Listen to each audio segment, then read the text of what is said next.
Bicara soal garam, mungkin sampai sekarang masih banyak orang yang berpikir bahwa garam itu berbahaya. Dan jumlah konsumsi garam itu harus seminimal mungkin, karena garam itu dianggap bisa menyebabkan hipertensi, penyakit jantung, dan stroke. Tapi di video ini, saya mau memberikan beberapa informasi penting yang kalian perlu ketahui, yang sifatnya bertolak belakang dengan hal ini. Sebelumnya kita juga harus tahu bahwa garam itu adalah essential nutrient, artinya tubuh kita tidak bisa hidup tanpa garam. Ya, sodium itu sangat berperan penting dalam kontraksi otot. Kalau nggak ada garam, otot di dalam tubuh kita tidak bisa berkontraksi. Kemudian sangat berperan penting dalam sistem saraf, ya, untuk pencernaan, dan juga untuk menjaga keseimbangan cairan di dalam tubuh kita. Jadi kita nggak bisa hidup tanpa garam.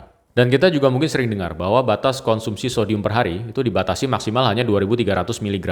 Ya, dan ini yang mengeluarkan adalah WHO atau American Heart Association. Ya, yang mana ini jumlahnya sangat sedikit sekali. Dan kalau kita bandingkan dengan negara seperti Jepang dan South Korea atau Korea Selatan, kita bisa lihat bahwa mereka jumlah sodium per harinya yang mereka konsumsi rata-ratanya itu adalah di atas 4.000 mg. Ya. Dan ini juga data dari WHO ya, bahwa Jepang dan South Korea itu adalah negara dengan orang yang paling rendah ya, orang yang terkena penyakit jantung itu paling rendah. Kemudian ini ada paper tahun 2014 yang dirilis dari The Institute of Medicine. Ya, ini tentang garam. Assessment of Evidence. Ya, kita langsung ke kesimpulannya ya. Ini kesimpulan yang pertama sangat menarik ya. Ini pertama sudah langsung menyimpulkan bahwa the lack of evidence. Jadi kurangnya bukti dari benefit atau kurangnya bukti adanya manfaat dari pengurangan konsumsi sodium di bawah 2.300 mg. Ya, dengan jumlah yang sangat sedikit ini tidak ada bukti bahwa itu bermanfaat.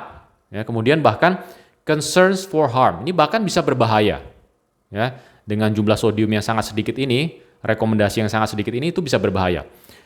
Jadi untuk clinical practice, ya ini should not be recommended. Bahkan ini tidak boleh direkomendasikan. Selanjutnya ada paper dari Korean Food Research Institute yang melihat hubungan antara konsumsi sodium dengan prevalensi hipertensi, penyakit jantung, dan juga stroke.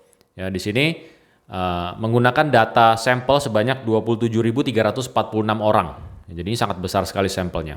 Dan kita bisa lihat di sini, ya, hasilnya itu adalah ini dibagi menjadi 4 kuartil ya, di mana kuartil yang atau grup yang keempat itu memiliki jumlah konsumsi sodium yang paling tinggi ya orang-orangnya itu mencapai 9.500 mg per harinya.